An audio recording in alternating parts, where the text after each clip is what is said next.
In this video, we'll walk you through unboxing, setting up, and using the Nearity V30S. Let's start by unboxing your Nearity V30S. Inside the box, you'll find everything you need to get started.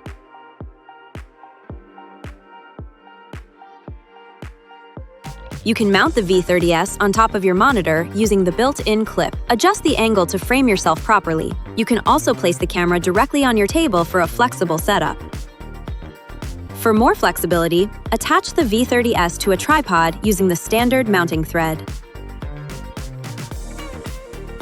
Connect the V30S to your computer using the USB cable. Once connected, the camera will power on automatically. Open your preferred meeting platform, such as Zoom, Google Meet, or Microsoft Teams. In the audio settings, select Nearity V30S as both your microphone and speaker. Then choose Nearity V30S as your camera. That's it! Your Nearity V30S is now ready to use. Upgrade your meeting experience today with Nearity V30S. Get yours now.